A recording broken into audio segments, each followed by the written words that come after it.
So let's track the development of a good academic introduction. The one I've chosen is 7 sentences long, enough to make a series of moves. At the beginning of a research essay entitled "One Eye on the Market," written by a student named Carlo. I want you to notice how Carlo's first paragraph unfolds. So I'm going to match my guidelines for creating a good academic introduction with what he's doing in this one paragraph introduction. First guideline. Be sure to start your introduction with an opening that invites your reader into your topic, i.e., an inviting opener.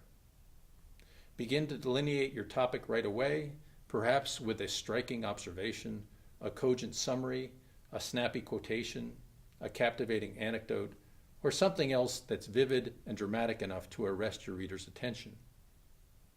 If you focus too broadly at the outset, your introduction will seem to lack a definite direction. So dive in, don't circle around.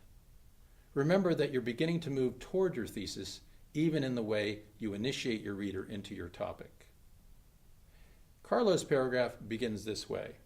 According to the Library of Congress, The North American Indian by Edward S. Curtis is one of the most significant and controversial representations of traditional American culture ever produced. Scholars in the fields of photography, anthropology, and history have divided this controversy into 2 primary camps. Those who believe that Curtis's photographs of American Indians should be considered the work of a pictorialist artist and nostalgic Indian sympathizer, and those who believe his photography holds value as an authentic ethnographic record of native culture. Carlo starts by establishing the stature of Curtis's monumental book of photographs, as well as the nature of the controversy that it has inspired among Curtis's critics. First, a well-chosen quotation from one of his sources, well chosen because it's comprehensive and authoritative. Then a summary of the academic debate over Curtis's photographs. See how quickly and efficiently Carlo orients his reader to the Curtis controversy by getting quite specific about it. You can see that he's diving in, not circling around. Second guideline. After you have established the basic context for your argument, your best move is to rivet your reader's attention on an interpretive problem or issue of special interest.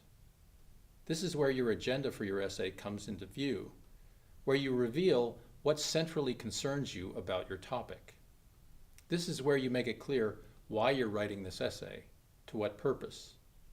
With this move, you indicate that something about your historical data can be better understood and imply that you will provide that understanding. Let's look at Carlo's third sentence. However, this perennial debate about Curtis's motivation largely overlooks his background as a commercial photographer. This sentence makes a decisive move. It calls into question the critical debate over Curtis's photographs by suggesting that it's deficient. The critics have missed something. With this move, Carlo suggests that what has been overlooked is important enough to consider in some depth in the essay that follows. Notice that he actually names what's at issue in this essay, Curtis's motivation. It's clear that he has something to argue about that motivation, and that his argument has something to do with Curtis's background as a commercial photographer. Some call this the yes but move, as in, yes, this much is already known or held to be true, but there's more to consider here and something else to understand.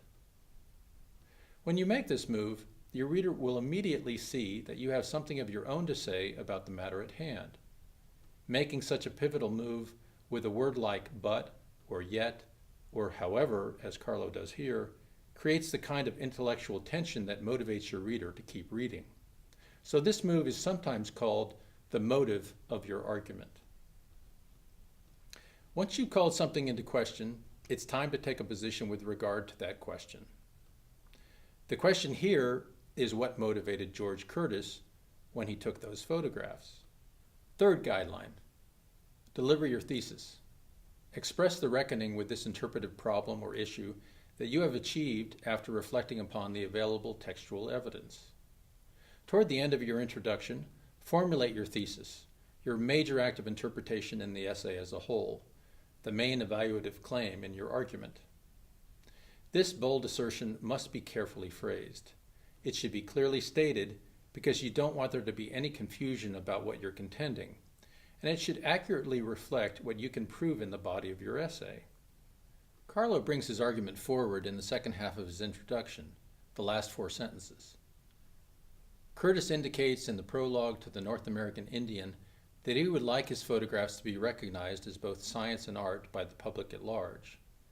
This ambitious desire, along with other sentiments revealed in his photographs and writings, suggests that Curtis wanted to create an individual style that employed the pictorialist aesthetic in order to serve an ulterior motive as well as a documentary purpose.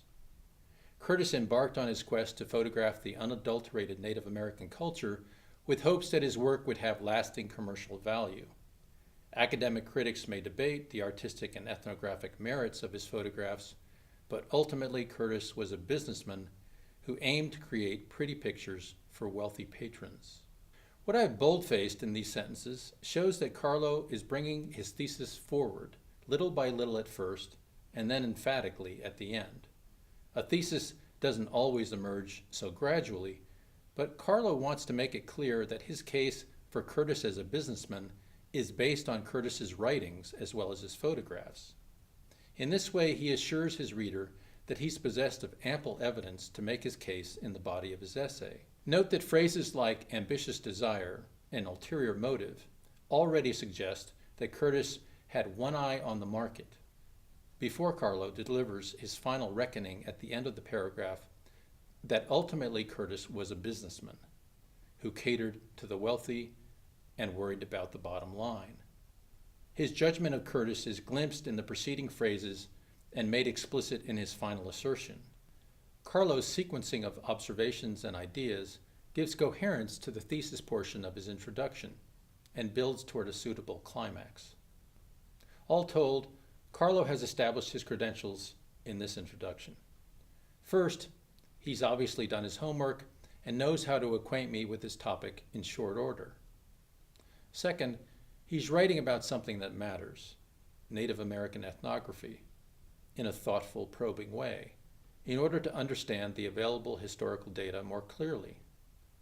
And third, he knows what he wants to argue and where he's going to go to support his central contention with evidence. The issue he's raised has led to a deeper understanding of George Curtis's motivation for taking his Native American photographs.